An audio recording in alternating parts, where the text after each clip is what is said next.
Glória a Deus. Saudamos a todos com a paz do Senhor Jesus. Graças a Deus, mais uma vez, estamos aqui na congregação para transmitir ao vivo o nosso comentário a respeito da lição de hoje.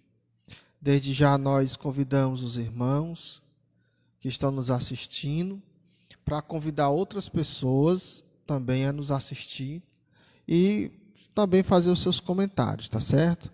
Nós queremos aproveitar a oportunidade para que os irmãos possam externar suas dúvidas. Se você tem a liberdade aí de fazer os seus questionamentos, né, a respeito de algum ponto desta lição. Há pouco tempo nós tivemos aí uma transmissão ao vivo, né, da nossa sede. Pastor Wellington, com muita sabedoria, externou muito bem a nossa lição. E o nosso objetivo não é fazer uma explicação de todos os pontos, até porque o pastor Wellington já fez isso muito bem. Nós iremos apenas fazer alguns comentários, né, de uma forma crítica, construtiva, para o nosso elenco espiritual, a nossa edificação. Então, os irmãos, já prepara aí a sua Bíblia, né? Você não tem revista, mas você pode pegar a sua Bíblia Sagrada e nos acompanhar, tá certo? Eu quero fazer uma oração, a princípio, para a gente iniciar. Oremos. Senhor nosso Deus e nosso Pai, em nome de Jesus, nós queremos te agradecer, ó Deus, por esse momento de aprendizado da Tua Palavra. Que o Teu Espírito Santo possa abrir o nosso entendimento para a compreensão da mesma, em nome de Jesus. Amém. Graças a Deus. Irmãos, a nossa lição, ela tem um tema. Esse tema, eu acho ele muito interessante, que é Cristo é a nossa reconciliação com Deus. Para a compreensão dessa lição, a gente precisa entender o que significa o verbo reconciliar e o seu significado, né? Então, o que é reconciliação? Reconciliação vem do verbo reconciliar, que significa estabelecer a paz. Agora, a partir do momento que nós estabelecemos a paz, nós estabelecemos essa paz com quem? Né? E quando é que nós perdemos essa paz? Então, é mais ou menos isso que a gente vai tentar trazer aqui para os irmãos e também outros questionamentos, né? Que daqui a pouco a gente vai também externar. Mas tem um texto que eu gostaria que os irmãos utilizasse, aí, que é de Efésios, capítulo de número 2 e versículo de número 14, que ele vai aqui nos dar a definição de reconciliação. Porque ele é a nossa paz, o qual de ambos os povos fez um, e derribando a parede de separação que estava no meio. Então, a partir do momento que Deus nos reconcilia, ou Cristo nos reconcilia com Deus, a gente começa a questionar: por que o ser humano precisa se reconciliar com Deus? E a partir de que momento ele perdeu essa paz com Deus? E a partir de que momento ele é culpado por isso? Algumas pessoas dizem assim: poxa, eu nem pedi para nascer, e logo já sou culpado de alguma coisa? Já nasci culpado? Já nasci necessitando de salvação? Já nasci necessitando de uma reconciliação com o Criador? Por quê? Bom, esse questionamento é um questionamento profundo. Ele geralmente é feito por pessoas que têm pensamentos mais profundos da vida, sobre o que é a vida, sobre o que é o ser humano, de onde ele veio e para onde ele vai. É um questionamento inteligente, na realidade. E a gente pode responder isso até de uma forma científica, se for o caso. Mas, voltando alguns milênios de anos atrás, na cronologia bíblica, a gente percebe que havia quantas pessoas na humanidade? 2. A cronologia bíblica nos leva a 6.000 anos atrás a história de um casal. Segundo a teologia, o que é que ela nos diz? Bom, baseado na Escritura Sagrada, esse casal tinha uma vida plena, tinha uma vida de satisfação espiritual, moral, em todos os aspectos, era uma vida completa. Eles não conheciam o bem e nem o mal. E eles foram criados de uma matéria, a matéria-prima deles é o pó, é o barro, e Deus animou esse barro, né? Trouxe vida esse barro. E Deus permitiu que eles usufruíssem de vida eterna naquelas condições. Mas há um momento em que eles resolvem burlar o mandamento de Deus. O mandamento de Deus, segundo a Escritura, é que eles não comessem da árvore do conhecimento do bem e do mal. Porque no dia que eles comessem daquela árvore, eles morreriam. Isso significa que eles não morriam. Ou seja, o seu corpo físico permanecia novo, as células não morriam, logo a aparência deles era sempre uma aparência de jovens, e assim ia se seguir eternamente. A partir do momento que eles olham para a árvore, cobiçam o fruto, comem do fruto, o seu entendimento é aberto, logo eles passam não somente a conhecer o bem e o mal, mas também eles passam a optar. Aí vai acontecer uma transformação na natureza humana, né? A natureza humana, ela vai não somente passar a ter o conhecimento do bem e do mal, mas ela vai desejar esse mal. Ela vai almejar esse mal. Por isso que nós dizemos que o pecado é bom. O pecado ele traz prazer, traz satisfação. Mas a partir desse momento, o ser humano ele vai criar uma inimizade com Deus. Por quê? Porque Deus, ele não erra, Deus é puro, Deus é santo, e não criou o ser humano para errar. Ele criou o ser humano para ser preservado, puro e santo. E quando o homem ele vem burlar esta palavra, esse mandamento divino, ele passa a se tornar inimigo de Deus.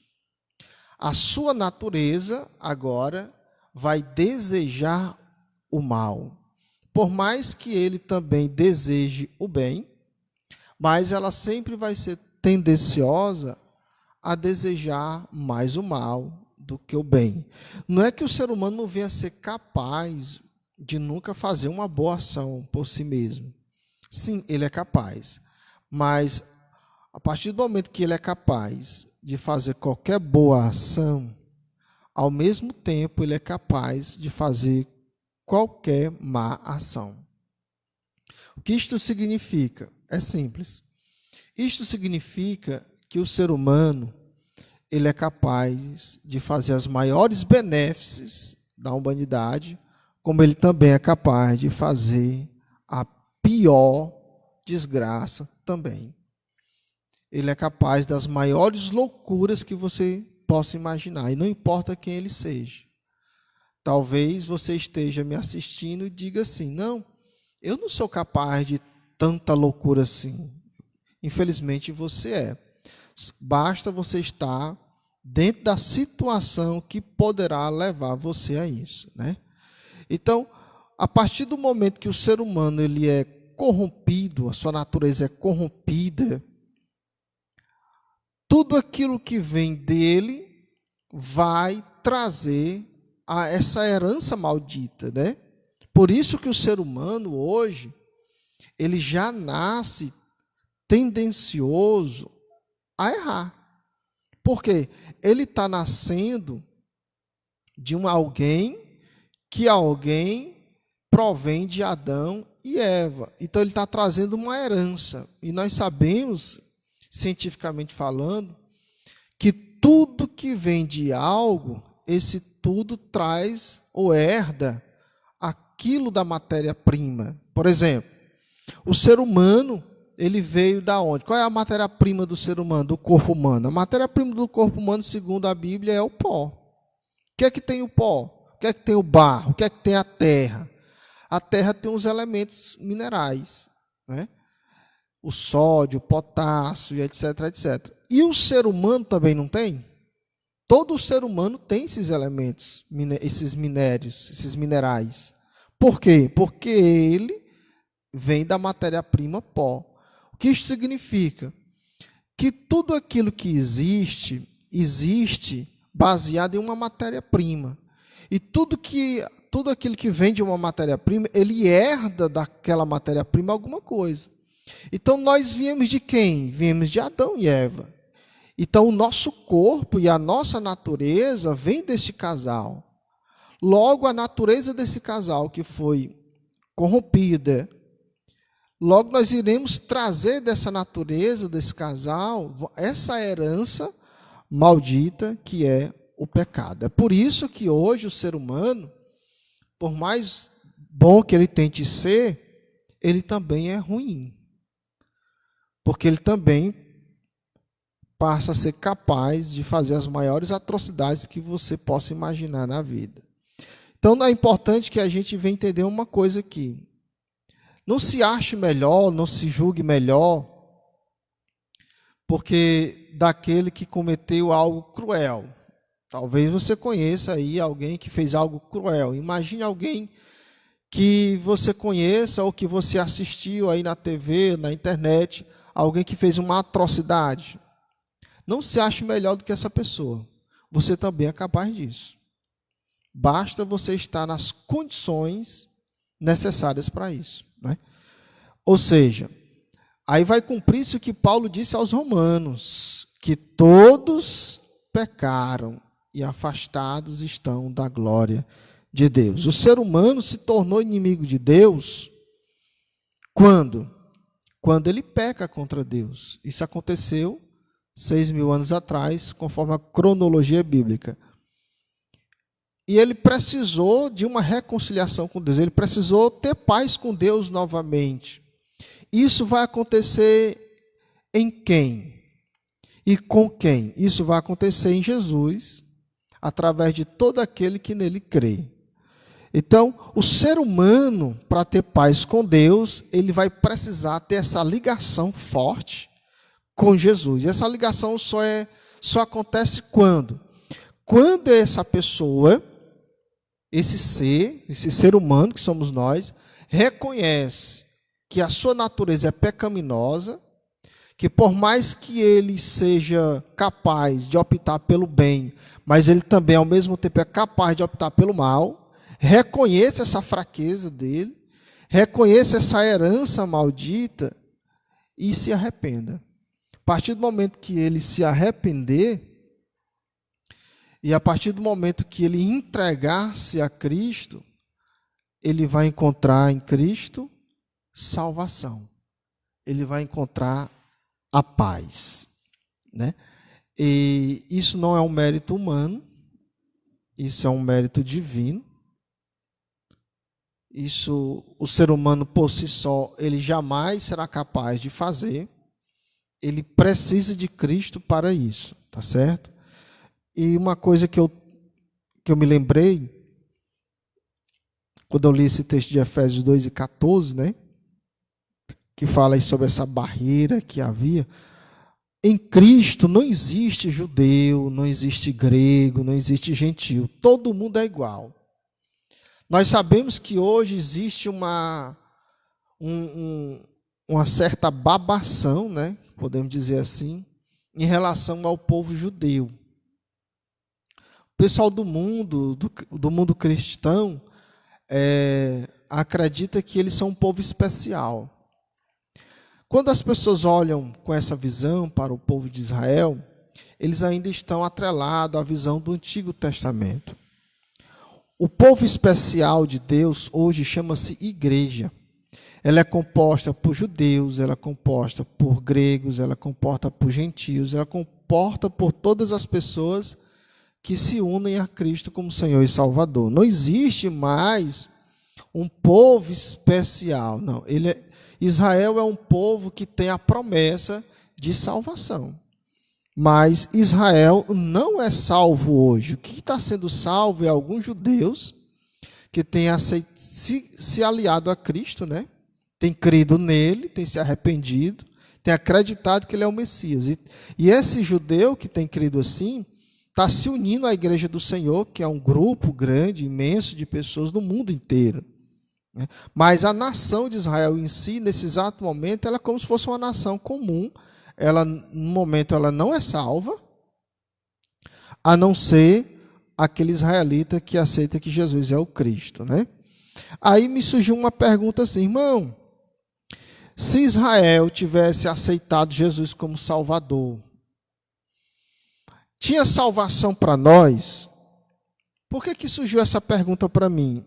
É simples, porque a ideia que se tem é que a salvação só veio para as pessoas da humanidade, do restante da humanidade, porque Israel não creu que Jesus era o Messias, o Cristo Salvador. Só que isso é uma interpretação de alguém que foi lançada aí no meio do povo, e que essa interpretação ela corre há muito tempo no nosso meio. Essa interpretação ela é equivocada. Por quê? Não importa se Israel tivesse aceitado Jesus ou não. A salvação é para todos. João 3,16 diz que Deus amou o mundo, não foi só Israel. As pessoas entendem que Israel é o povo amado de Deus. Não, Deus amou a humanidade. Deus não amou apenas um grupo seleto da humanidade chamada de Israel.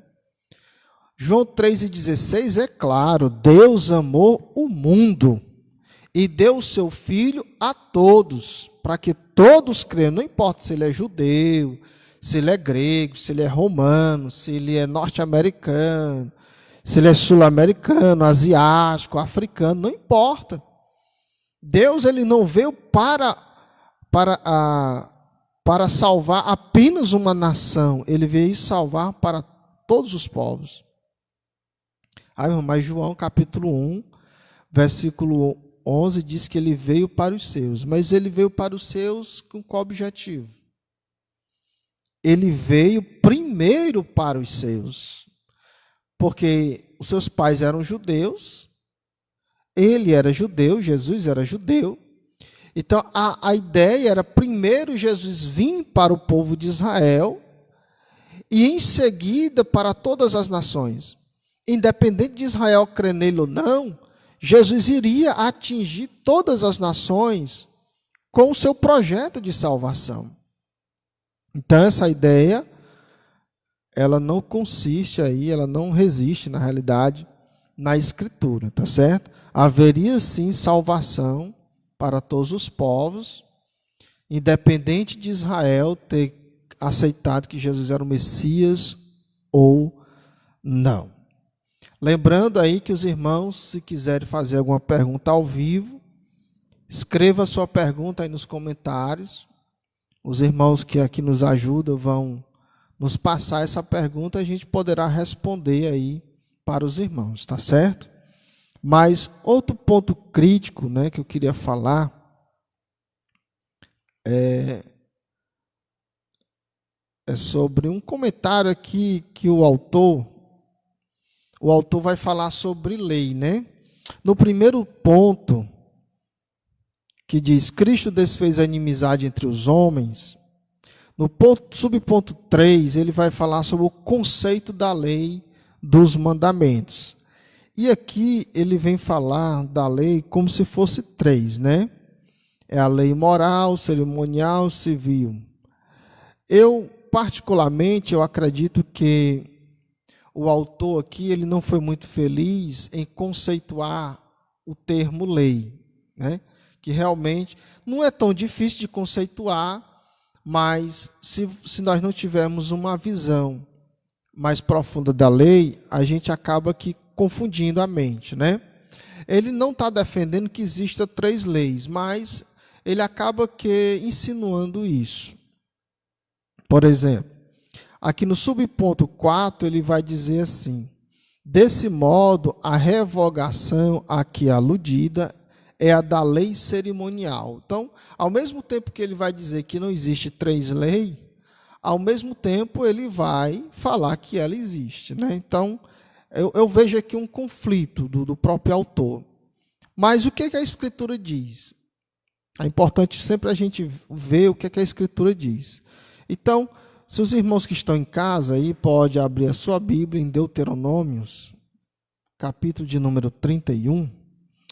Deuteronômio é o 5º livro, né, da Bíblia Sagrada. É um dos livros de Moisés.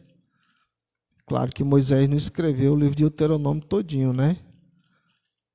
Mas essa escritura aqui foi ele. Deuteronômio, capítulo de número 31, versículo de número 26. E aqui eu queria salientar uma coisa importante para os irmãos. Nós devemos conhecer a Bíblia como um todo, né? O Antigo Testamento, o Velho Testamento, o Novo Testamento. E aquilo que nós chamamos de Velho Testamento, que é uma linguagem nossa, mas essa expressão nem existe na Escritura, né? Da Velha Aliança. O que existe é a lei, né? A lei, o que é a lei? Ela é um conjunto de mandamentos. Esse conjunto de mandamentos, ele foi subdividido em pelo menos 3, que são os mandamentos morais, os mandamentos civis e os mandamentos cerimoniais. Todos eles foram escritos em um livro. Quem escreveu foi Moisés. É o que nós iremos ler aí. Deuteronômio, capítulo 31, versículo 26. Tomai este livro da lei e ponde ao lado da arca da aliança cerimoniais, né? Como o mandamento do cordeiro, né? O cordeiro que deveria ser morto, imolado, né? Para o perdão do pecado do povo e etc. Na realidade, esse cordeiro simbolizava o próprio Jesus. Então, quando ele vai ser morto, ele vai ser entregue pelo povo, na realidade ele está cumprindo esse mandamento cerimonial. É por isso que não há mais uma necessidade das pessoas fazerem sacrifício de animais, né? E mais um texto que a gente vai utilizar aqui, que fala sobre o mesmo, né? Que é 2ª carta aos Coríntios, capítulo 3. Abra sua Bíblia na sua residência. Capítulo de número 3, 2ª carta de Paulo aos Coríntios, capítulo de número 3, versículo de número 6 e 14. O qual nos fez também capazes de ser ministros de um novo testamento, não da letra, mas do Espírito, porque a letra mata e o Espírito vivifica. E o versículo 14 diz: mas os seus sentidos foram endurecidos, porque até hoje o mesmo véu está por se levantar, na lição do Velho Testamento, o qual foi por Cristo abolido. Então aqui vimos, pela primeira vez, no Novo Testamento, a expressão Velho Testamento, ou Velha Aliança, né? Que é uma referência ao que? À lei. Então, quando Cristo cumpriu a lei, ele a cumpriu por completo. Tudo aquilo que está como mandamento moral, mandamento cerimonial, como mandamento civil, ele cumpriu tudo que está ali, coisa que nenhum ser humano seria capaz de fazer, ele fez. Ou seja, quando o autor chama aqui o cerimonialismo de lei cerimonial, na realidade não é lei cerimonial, é mandamento cerimonial. Soaria melhor, para que não gerasse uma confusão na mente das pessoas, achando que a lei é dividida em 3 leis, né? E é importante também esclarecer para os irmãos que quando a Bíblia fala de lei de Moisés e lei de Deus, não são 2 leis, é uma só. Lei de Deus porque veio de Deus, lei de Moisés porque foi Moisés que escreveu e deu ao povo, né? Então vimos aí em Deuteronômio 31, 26, essa questão. E nós sabemos que há muita confusão hoje em relação a esse entendimento, né? Esse entendimento sobre a lei, né? O que é para fazer, o que não é para fazer. Então, o ser humano, ele era inimigo de Deus, e é claro, ainda tem muita gente que ainda é inimigo de Deus, né? Por quê? Porque nem todos estão em Cristo ainda. Quando é que essa inimizade é desfeita? Quando o ser humano, ele vem a Cristo. Então, todo ser humano que não vem a Cristo ainda está em inimizade com Deus. Então, Deus enviou o seu Filho para reconciliar a humanidade com Ele, através de Jesus, mas só vai ser reconciliado com Deus apenas aqueles que vierem a Cristo. Ou seja, aquele que continua negando Jesus como Cristo, Senhor e Salvador, que ainda está na incredulidade, né, na dureza do seu coração, essas pessoas ainda são inimigas de Deus, não estão em paz com Deus, né? Estão ainda na desobediência, agindo conforme a sua velha natureza, né, corrompida. E é claro que, infelizmente, nem todo mundo vai reconhecer isso. Mas só em Cristo a gente consegue essa reconciliação. Então não adianta o ser humano ele tentar praticar a bondade. O ser humano é capaz de praticar a bondade? É. Assim como ele é capaz de praticar a maldade. Mas as suas bondades jamais irão justificá-los diante de Deus. Por quê? Porque em algum momento da sua vida ele vai praticar maldade também. Então ele não consegue ser 100%. Ele vai precisar de Jesus, né? Ele vai precisar do perdão divino, da graça divina sobre a sua vida. Bom, se o ser humano ele tem uma oportunidade, ele tem uma chance, por que o ser humano, em sua maioria, não tem aproveitado essa oportunidade? É simples. Infelizmente, a maioria da humanidade não acredita nisso. Isso que nós falamos, para a maioria das pessoas, isso não tem valor nenhum. Essas palavras que nós falamos sobre Cristo, Salvador, Messias, só tem valor para aqueles que sentem no coração o desejo de ter Jesus no seu coração, na sua vida, o desejo de salvação. Ou seja, para os grandes intelectuais, os grandes filósofos, os grandes historiadores, grandes cientistas, isso não soa de balela. Para eles isso é besteira. Ou seja, para eles isso não tem valor nenhum. Eles acreditam nos seus próprios méritos, na sua intelectualidade, eles acreditam nos seus meios, nunca nos meios de Deus. Essas pessoas, elas estão morrendo sem Cristo e, consequentemente, morrendo sem salvação. Porque estão morrendo ainda sem ser reconciliados com Deus, né?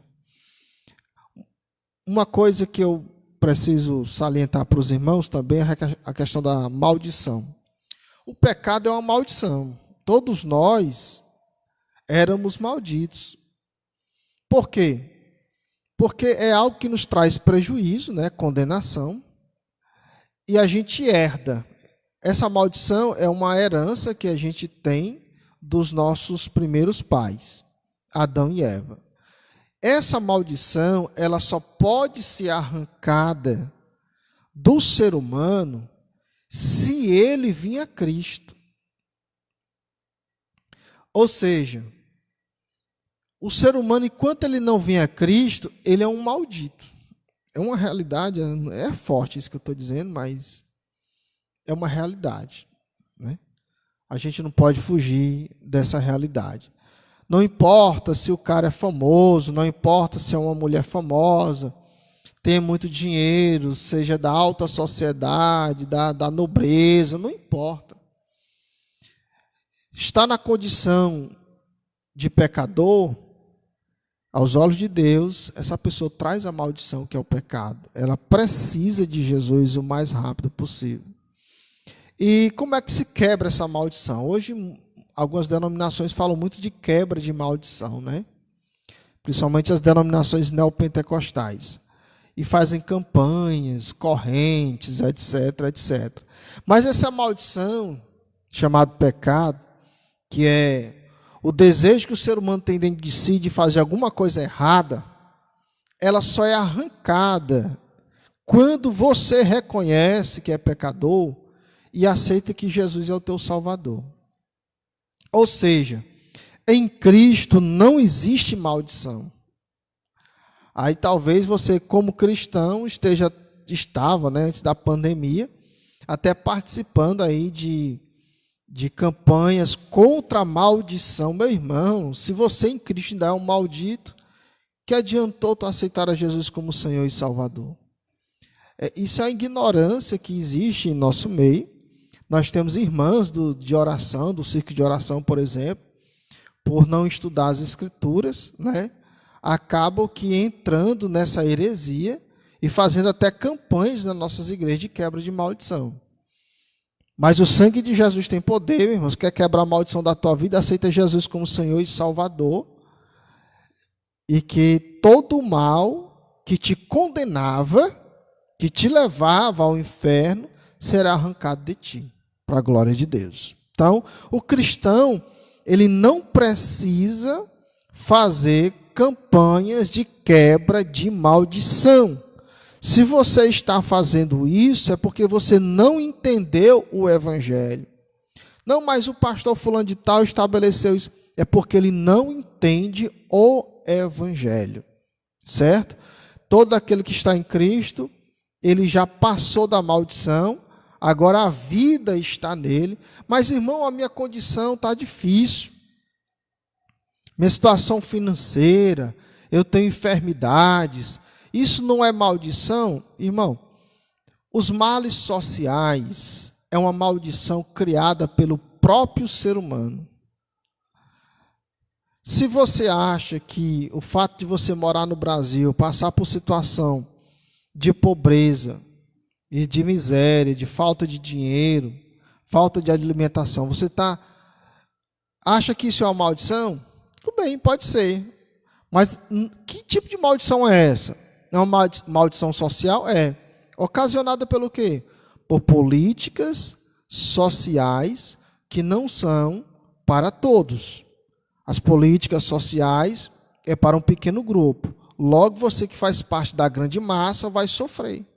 Então, não é uma maldição da qual as Escrituras nos fazem que nos condena, não. A maldição que a Bíblia vai falar é o pecado que está no ser humano, que o condena, que só em Cristo essa maldição pode ser arrancada. Inclusive foi João Batista que falou isso. Quando Jesus veio, ele disse, está aí o Cordeiro de Deus que tira o pecado do mundo. Se o pecado é a maldição, e é Jesus que tira, então essa maldição, para ser tirada da sua vida, é só você aceitar que Jesus é o Cristo, se arrepender dos seus pecados e ser arrancado. Logo você não é mais maldito. Então um indivíduo, por exemplo, que é rico hoje, então ele não é maldito?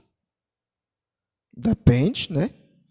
Se ele estiver em Cristo, a maldição do pecado foi arrancada da sua vida. Se ele não estiver em Cristo, não importa se ele tem dinheiro ou não, aos olhos de Deus, a maldição ainda está nele, que é o pecado. Então é importante que os irmãos compreendam isso, tá certo? Não existe crente maldito, a não ser que ele não esteja em Cristo Jesus. Irmão, se o pecado é a maldição e essa maldição ela é tirada só em Cristo Jesus, por que é que o ser humano, mesmo em Cristo, ele ainda sente desejo de pecar? Essa maldição não foi arrancada? Jesus não tirou o pecado de mim? Por que eu ainda sinto desejo de pecar? Isso é uma pergunta profunda, e é uma pergunta com certeza que é feita por pessoas que estão nessa condição. Bom, nós sabemos que há um processo na vida do cristão quando ele aceita Jesus. Por quê? O pecado que está nele envolveu a sua natureza espiritual e a sua natureza carnal. Então, ele foi afetado espiritualmente, ele foi afetado socialmente, ele foi afetado fisicamente, ele foi afetado comportalmente. Então, ele está sendo afetado em no sentido completo, né? Em todo o seu ser. Então, quando ele vem a Cristo, o que é que Cristo faz? O sangue de Jesus, do qual ele não vê, vem sobre ele e o purifica. Essa purificação é que vai dar condições para ele ou para ela deixar certas coisas que são desagradáveis a Deus. Por quê? Porque o pecado em si, quem tira é Jesus. Mas o mau comportamento, que é oriundo do pecado, quem tira sou eu. Então, o que é que Cristo faz?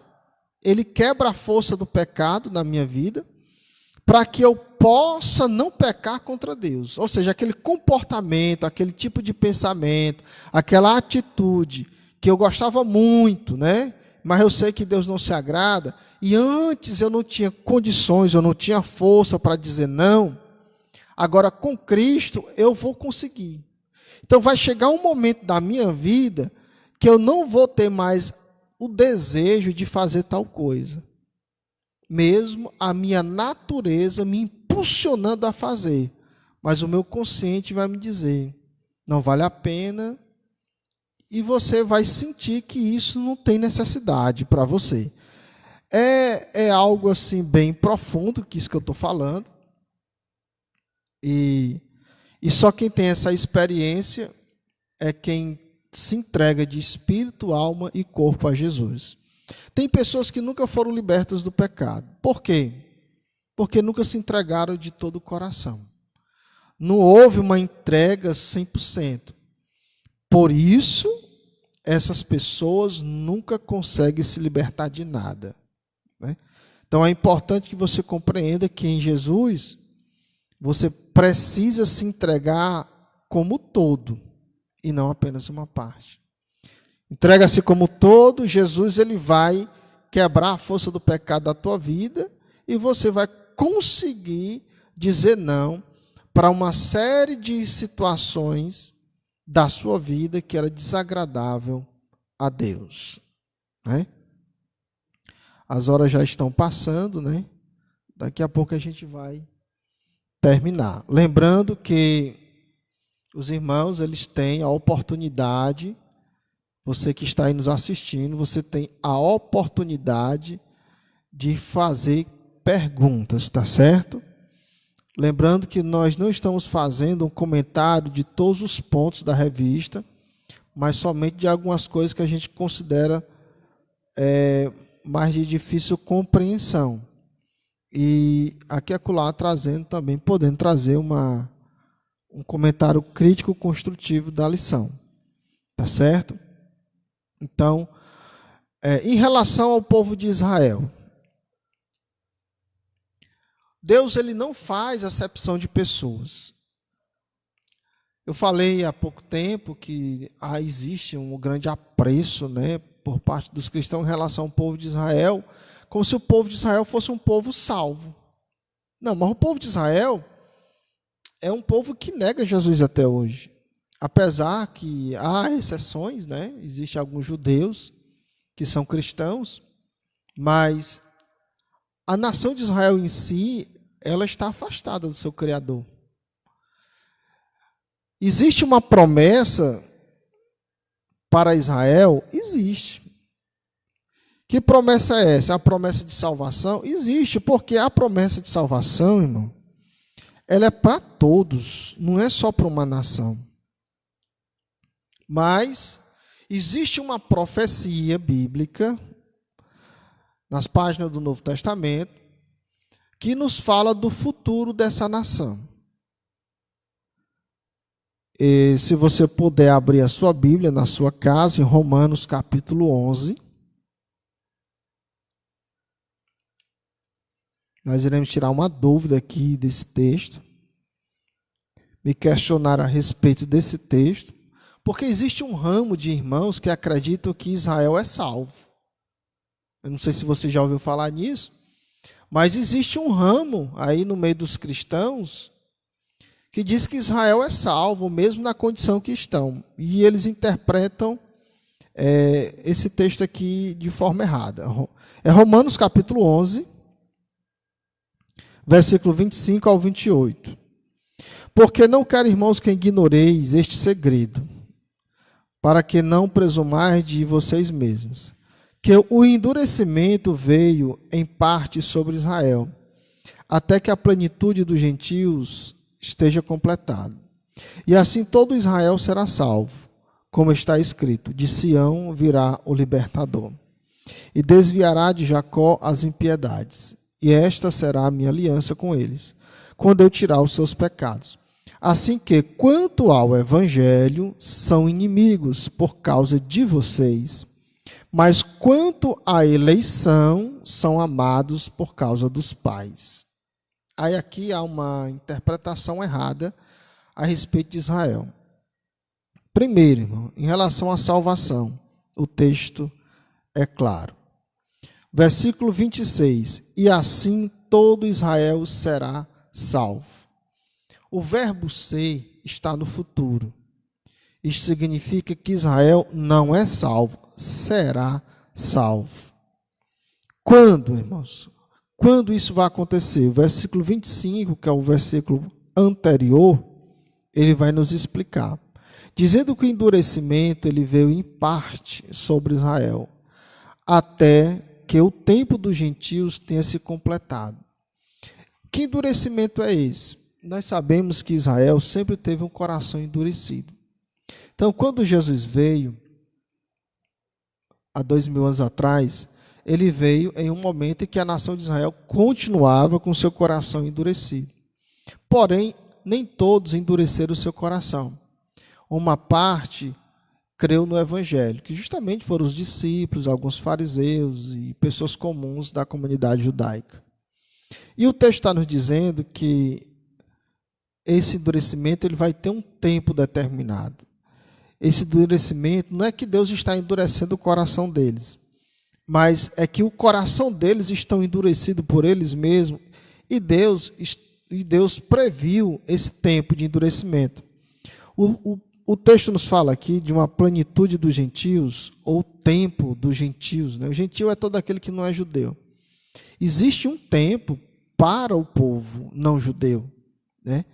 Terminar. Iniciou-se em Cristo e vai terminar quando, né?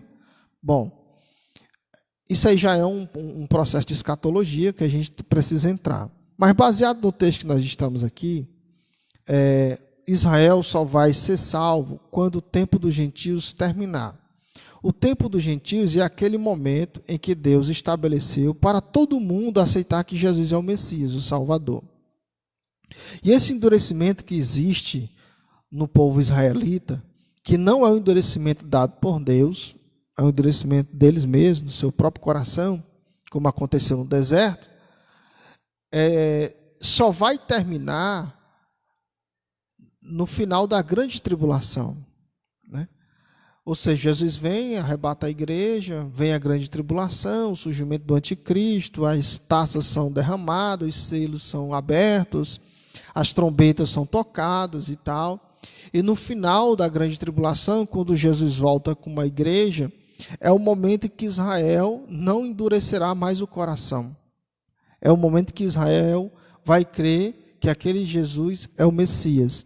Então vai se cumprir o versículo 26, e todo Israel será salvo. Então, qual Israel que vai ser salvo? O Israel de hoje? Não. O Israel do futuro. É o Israel que vai ver Cristo como Senhor e Salvador.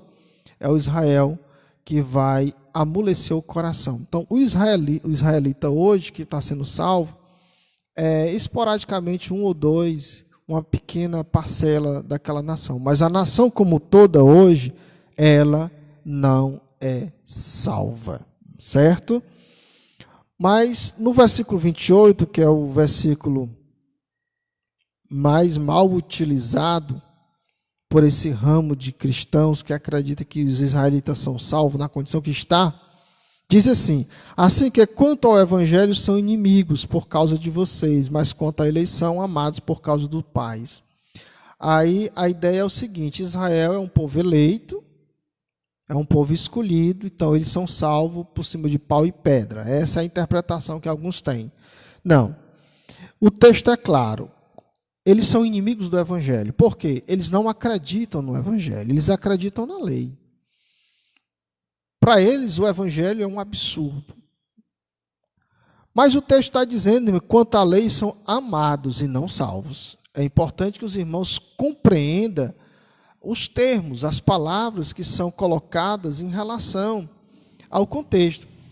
Eles são amados, assim como o mundo todo é amado por Deus. Não está escrito que Deus amou o mundo, mas o mundo está sendo salvo? Não. Então, Israel é um povo eleito? É um povo eleito para quê? Para ser salvo. Mas qual é a nação que vai ser salvo? Qual é o povo de Israel que vai ser salvo? O povo de hoje? Não. O povo que vai crer que Jesus é o Messias. Isso só vai acontecer quando? No final da grande tribulação, quando o tempo dos gentios está se completando ali. Então, quanto à eleição, eles são amados e não salvos. Para ser salvo, tem que aceitar Jesus. Quando é que a nação por completa vai fazer isso? No final da grande tribulação, né? Aqui são os principais pontos que a gente trouxe para os irmãos. Eu espero que os irmãos tenham compreendido. O nosso tempo está se findando, né? E só alguns pontos que a gente considera um pouco polêmico, né? E talvez, pela uma falta de estudo mais aprofundado, algumas pessoas têm um entendimento errado a respeito desses textos. Mas é importante que os irmãos tenham compreendido hoje que, primeiro, a reconciliação do ser humano só é feita em Cristo. Sem Cristo não tem como se reconciliar com Deus. Segundo, não existe 3 leis, só existe uma lei. O que existe são mandamentos morais, cerimoniais e civis. Terceiro, Israel é eleito, mas não é salvo. Israel só será salvo, a nação, quando Cristo voltar com a igreja, no fim da grande tribulação, quando o tempo dos gentios está se findando, né? Então, essa é os nossos comentários de hoje. Eu espero que os irmãos tenham compreendido esta palavra. E, desde já, nós também queremos agradecer a presença dos irmãos que sempre têm estado conosco, nos assistindo, né? Para nós sempre será um prazer ter os irmãos aqui conosco, nas nossas lives. E os irmãos têm sido uma bênção, né? Eu quero aproveitar o momento para incentivar os irmãos a sempre estar ligados conosco, tá certo? A sua ligação conosco é de suma importância. Ligado de que forma? Não é ligado conosco aqui, Shekinah, mas é o seguinte: os dias que não tiver culto online nosso, irmão, tem na Salém. Então você vai assistir os cultos aí da Salém. Se não tem na Salém, não tem na Shekinah, tem na sede, você vai assistir, vai participar, vai cultuar a Deus aí no culto da sede. A mesma coisa eu tenho da Salmão, tenho da Manancial. E eu peço que os irmãos se desprendam aí das notícias estarrecedoras que têm assolado aí a mente da maioria dos brasileiros. Deixe isso para lá, irmão. Cuide da sua saúde e da sua espiritualidade. Esteja conosco, ligados, conectados em um mesmo espírito, para que você possa ter aí, irmão, uma saúde mental, né, que você está precisando. Muitos irmãos estão precisando de uma saúde mental melhor. Nós temos irmãos perturbados. Jesus te chamou para a perturbação, né? Você precisa se manter equilibrado psicologicamente, e esse equilíbrio você vai encontrar em Cristo Jesus, né? E eu quero fazer uma oração por você, eu quero fazer uma oração também por irmãos que nos pedem oração, né? Eu vou orar por algumas pessoas que estão internadas, que algumas são crentes, outras não, mas que nos pedem oração, que estão infectadas, né? Mas Deus é o Deus de milagre, né? Aquele que Ele quiser livrar, Ele vai livrar, e a gente apenas vai pedir, tá certo? Quero orar por você. Senhor, meu Deus e meu Pai, em nome de Jesus, abençoa, meu Deus, aqueles que nos assistem, e eu te peço também por aqueles que estão doentes, que estão enfermos, estão, Senhor, infectados com o vírus ou com outra enfermidade.